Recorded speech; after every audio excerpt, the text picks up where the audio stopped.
Hey, what's up, everybody? Welcome to my channel. My name is Paul, the Canadian Snowman, here once again with more Maya. Where'd my drink go? Okay, there it is. Damn, it's empty. Oh well, I guess I'm going thirsty. But anyways, yeah, we're doing more Maya. Why did the Maya civilization collapse? Apparently, I cannot talk today. I'm sorry. Uh, but yeah, the last episode I thought was really cool, really interesting, and I really enjoyed it. Just kind of like a civil war of the Maya, but not really. I mean, they had some outsiders kind of come in, settle down, and then there was like basically it was the fight of the two powers, and they kind of went back and forth and slugged out. But here's the collapse of it. I mean, we I felt like we were kind of left on a cliffhanger, when we left off. So how does the Maya civilization die? Like, is it a plague? Does another outside force kind of come into play? That's my best guess because obviously if it collapses, something else has to take over. So right, an outside force is the only thing that makes sense. So anyways, we're gonna jump into this. Please hit that like and subscribe button below. I really appreciate it. Yeah, it'd be really cool to go to see like one of these Mayan what's it called, pyramids or whatnot, temples, whatever. That looks really cool. But anyways, guys, yeah, hit a like and subscribe, and we're gonna jump into this. Woohoo! I like this series. Now, if it's not a popular one, but I like it.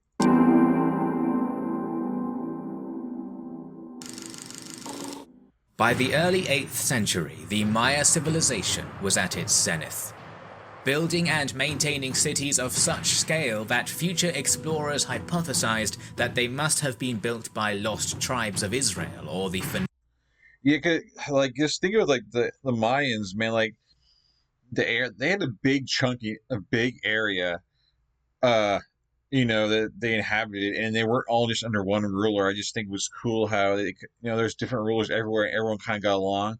I mean, they all didn't get along. I mean, there was rivals and stuff, but everyone pretty much kept each other in check. And usually when there wasn't one power didn't really take over. I don't know, but it was kind of cool because it wasn't an empire because of that. So that's what I like. It's called the civilization. I thought it would be the Maya Empire, but obviously not. But I just think it's really cool. And now I guess we get to see the collapse of it. I mean, all good things got to come to an end. Every single like huge power in history ends up coming down. Once in a while. I mean, like what Rome, fell. I mean, the British, they had that giant empire. Basically, everything everything ends sometime, right? It's just a matter of time. Phoenicians.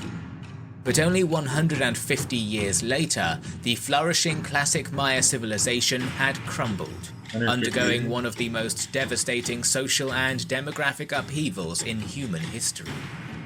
Yet the Maya wouldn't succumb to Spanish control until 1697, nearly 200 years after the Aztecs and Inca. The great collapse and fall of the Maya is a story of change, triumph, and tragedy, where ancient thrones will be shattered, but from them, new powers will emerge. Okay. There is no disputing that the Maya civilization in the southern lowlands underwent some sort of collapse. The prevailing question is why. Unfortunately, we do not have any records of the collapse from the Maya themselves. The stelae that we rely upon usually focus on the lives of god-kings rather than agricultural yields, and the books that may have contained these records have been reduced to ash. What we do know is that in the 8th and 9th centuries, alliances began breaking down, trade declined, and intense conflicts spiraled out of control. The greatest example of this is the Tikal-Kalak-Mul Wars we saw in the previous video. Right. By 830 AD, the large-scale constructions that we associate with the Maya had mostly stopped. Wow. And at Itzimte, we see the final date carved on a stele, the 16th of January 910, which marked that one of humanity's brightest lights, the classic urban civilization of the Maya, was at an end. Similar to the fall of Rome or the Hittites, we know that there is more than one single reason for the collapse. Most Mayanists agree that 3 major factors led to the classic Maya collapse: warfare, Mayanists? So I guess that was it. The people that are into the Maya and study the Maya are called Mayanists. That's kind of fun. That's kind of cool to have a name for it. The Mayanists. Okay. That three major factors led to the classic Maya collapse: warfare, environmental collapse, and drought. We'll start with warfare first, because it seems to have been the earliest arriving cause. Yep. As these increasingly frequent wars continued to plague the southern lowlands, the level of violence and destruction they brought increased. The Maya kings had been warring since the pre-classic period, but things had escalated and warfare was now interrupting the daily lives of the common people. The gorgeous temples and Yeah, it makes sense because if you're in a war, that means you're not building, you're not like improving your people, and some, it just pretty much stops all advancement when you go to war. I mean, I guess not. I mean, a lot of technology has come out of going to went to war. I just looked at recent world wars, I guess, but I guess back then, I guess they, I don't know, they're all about destroying each other and everything. So I guess makes sense, right? interrupting the daily lives of the common people. The gorgeous temples and palaces that once glorified Maya cities were turned to rubble, some even torn down in order to build fortifications which began to spring up around once unwalled Maya cities. Some cities even had defensive walls that passed right through the middle of them. What? Settlements began to regress, pyramids lay unfinished and kings unburied. Hundreds of thousands of refugees poured into the cities from the countryside, swelling their populations.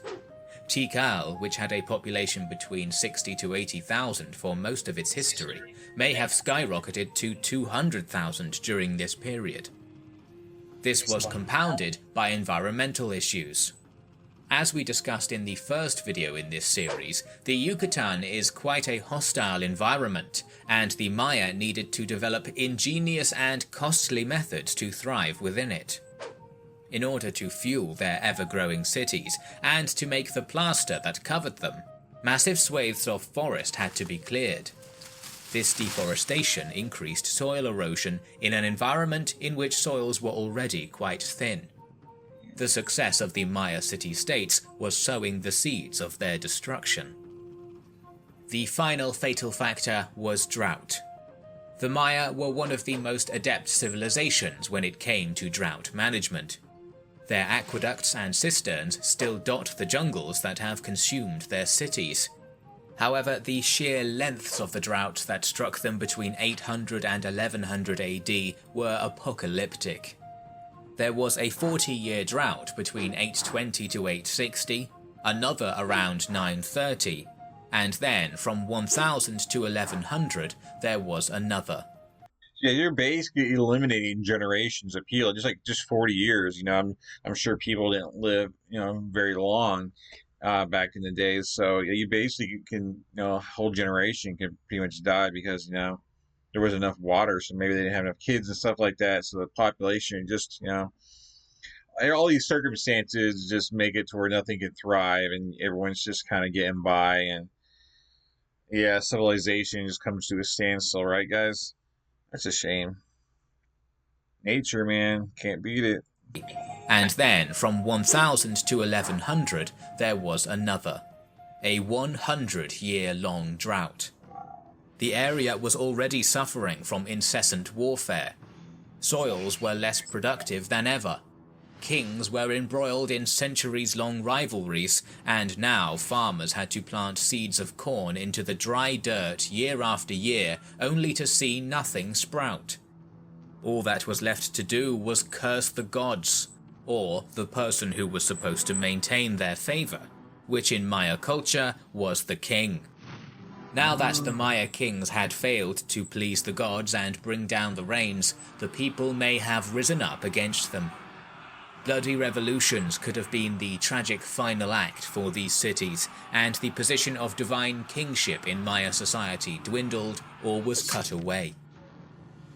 Yeah, I guess it makes sense. There's no central power because kings are dying because just nature and whatnot. Everyone's dying, so you want someone to blame. The kings are obviously a perfect target. So they get killed, and then there's all this whole land is all leaderless, and so every pocket family's probably doing their own thing and at war, probably these little skirmishes in war. So like nothing's getting built or done because you don't have a king kind of moving the pieces to make all this stuff happen. It just makes sense, nothing. Yeah. Any of these factors individually could probably have been easily overcome by the Maya. The destruction from endless wars could have been healed, drought could be managed, new farming methods can be developed, and new political systems implemented.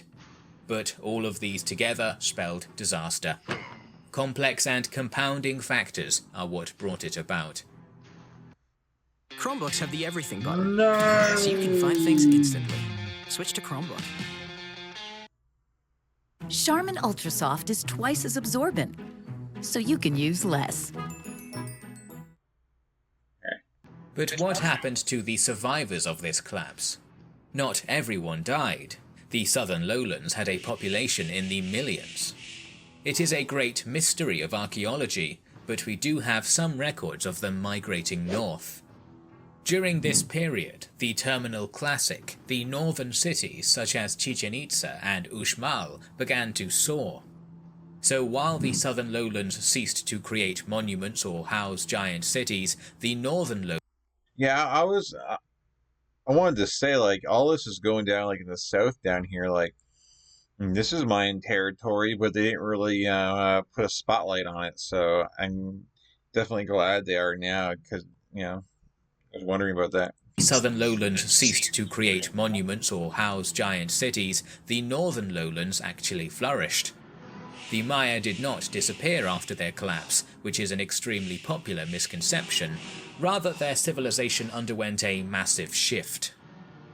Chichen Itza rose to become a major regional power by adapting to the political changes brought about by the collapse. By abandoning god kings and replacing them with ruling councils, and by dominating the trade routes in the region, especially salt, it became the political center of the northern lowlands from the 10th to the 13th centuries. They built famous structures like That's cool how they kind of adapted and, went to councils, so there wasn't one main leader. And yeah, it's definitely a great way to kind of get the people together, and, so I'm kind of curious, how does this fall apart? Because they collapsed down south, but in north they're thriving apparently. So just to see how the Maya in the north collapse now. 10th to the 13th centuries.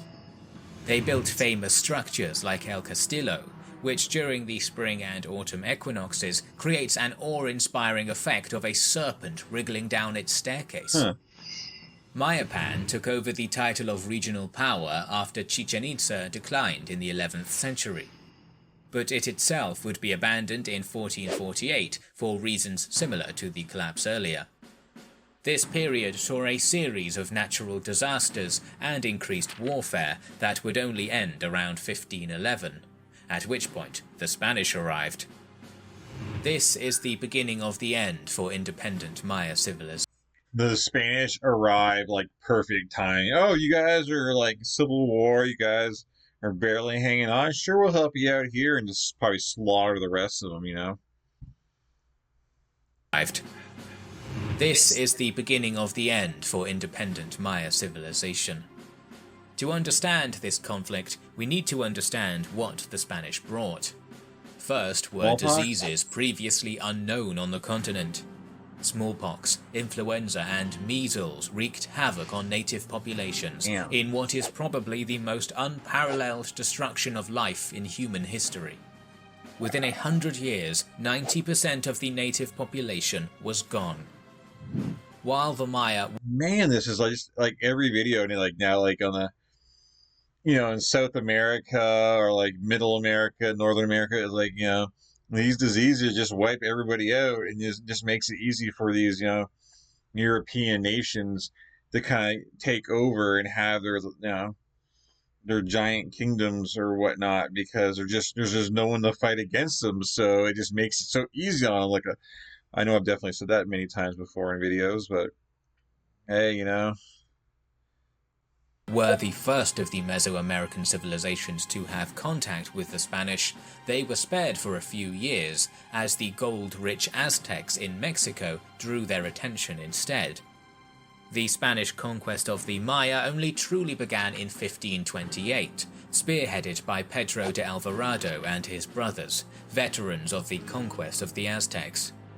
Taking down the Maya would not be a short affair. Unlike the Aztecs or Inca, the Maya did not have a central authority that could be kidnapped. The Maya themselves also fought in a different fashion to the Aztecs. They attacked Spanish camps at night, laid traps for them in the jungle, and deployed rapid hit-and-run tactics. Yeah, okay. We haven't gone into the Aztecs yet. We're gonna get to that. So I guess the Aztecs do have like a big leader. So yeah, I guess usually when you go to war or whatnot, you're trying to beat someone, you just cut the head of the snake off, but they don't really. There's not that one guy for the Maya to do that. So like, how do you actually rule them? I can only just brute force and kind of just wipe them all out, to where there's no one really left against you, because that's really the only way I see it.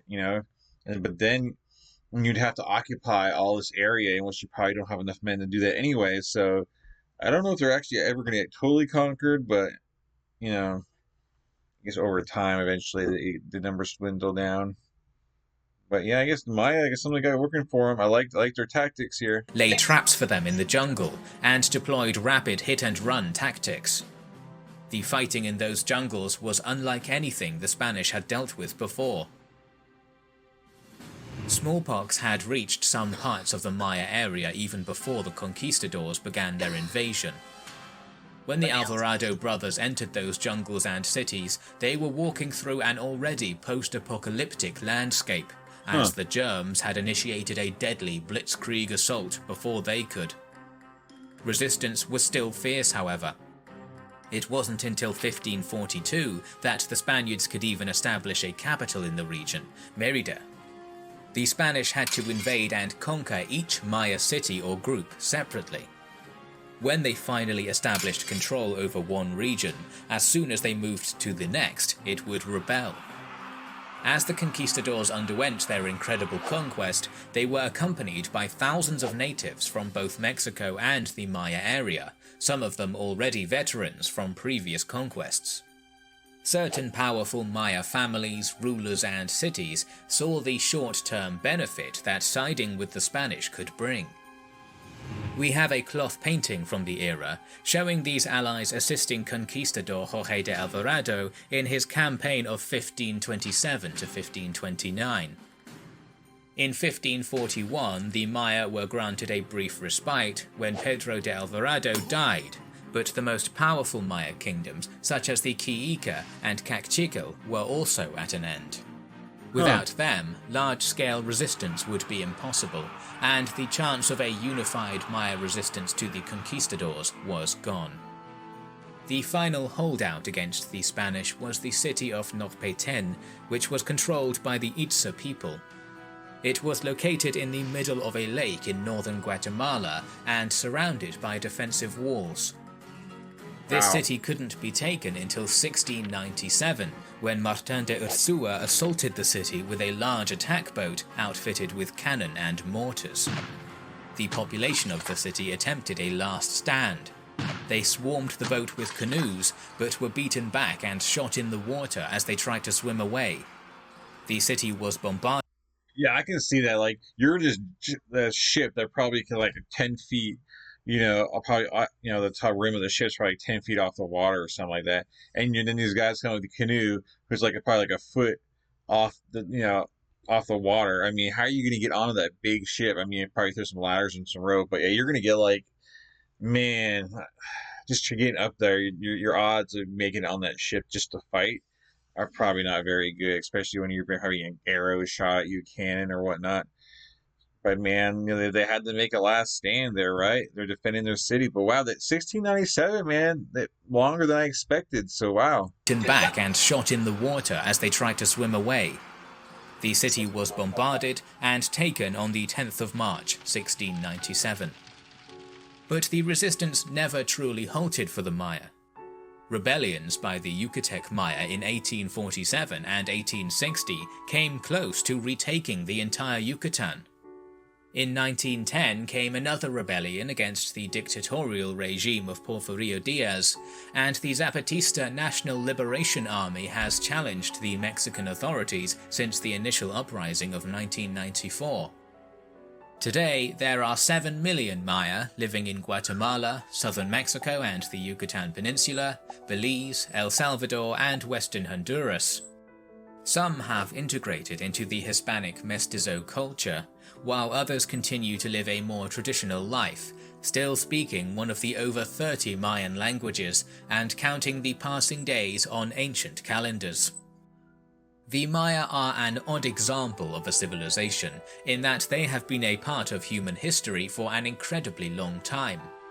They have risen and fallen a number of times. They have been invaded by foreign powers and dealt with apocalyptic disease, yet they still have never truly been conquered, as their culture and spirit has seemingly continued unbroken until this day.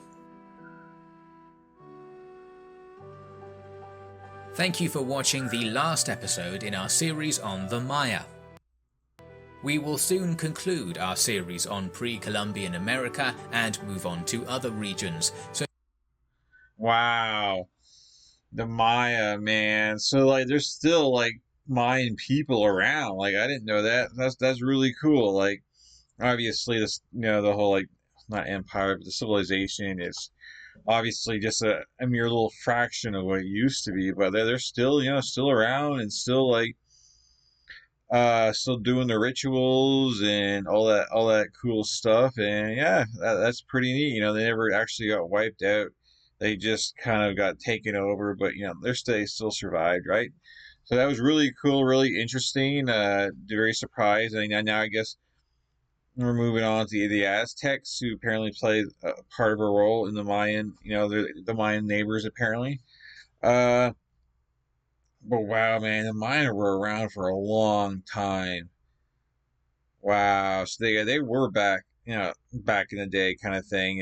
Inca, kind of a shorter-lived kind of empire, very small, so compared to the Maya, man, because Maya's basically still around, so they're forever, not forever, but they've been around like so much more longer, way before the Inca, and then apparently a lot longer after the Inca, obviously. So, but now we're on the Aztecs. Kind of curious to kind of see when they started and how they took off and whatnot. And apparently they have like a sole leader. It's not going to be like the Maya where there's not one leader and everything. So that'll be really interesting. So definitely stay tuned for some more of this Colombian civilizations. We're going to move on to the Aztecs and check them out and see what they're all about. So here we have it, guys. Like and subscribe. I hope you guys enjoyed this Mayan series, and now we're on to the Aztecs.